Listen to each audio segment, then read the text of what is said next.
Am, Assalamu alaikum wa rahmatullahi wa barakatuhu. Barkanmu da warhaka, barkanmu da wannan lokaci, fatan kowa da kowa yana lafiya. Kamar kullum kamar yadda aka saba da yau ma na zo muku da shahararren fim ɗin nan da kuka jima kuna dakon fitarsa na kamfanin Mega Dog Studio wata kan Fatattaka.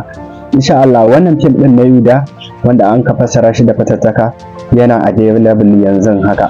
Ga masu buƙatar shiga group namu na VIP to za ku iya ku yi mana magana ta kan wannan lambobi namu guda biyu da suke kan screen ɗin faston nan domin mu yi muku bayani akan dukkanin tsare-tsaren da ya kamata ku bi domin a saka ku cikin group na VIP wanda za ku na kallon dukkanin shirye-shiryen Indiya fasararru da zarar sun fito akan lokaci ba tare da wani dako ba in Allah ya yarda.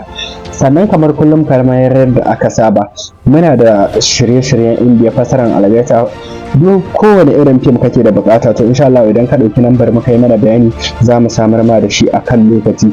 Sa'annan ko a ina kake a faɗin duniyar nan za mu iya yi maka bayani, za ka iya shiga group ɗin mu na VIP ko a ina kake in Allah ya yarda.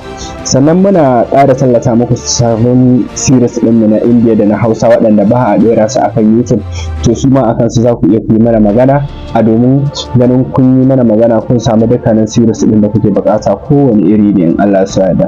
Sannan abin na farko da ya fi kamata a ce kafin ku yi mana magana ma ku ɗauki lambar mu ya kamata a ce kuna da application ɗin Telegram. Gashi nan zan ɗora muku hotonsa.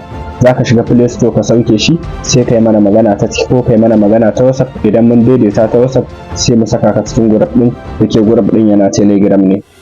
To madalla kyau. Muna godiya idan wannan ne zuwanka na farko kan wannan channel ɗin namu mai suna Insta Creation for the Lord to kai kokari ka danna mana subscribing sa'annan ka danna ƙararrawar sanarwa ta yadda za mu ke sanar da ku da zarar mun ɗora sababbin shirye-shirye insha Allah. Muna godiya da ziyartar wannan channel namu.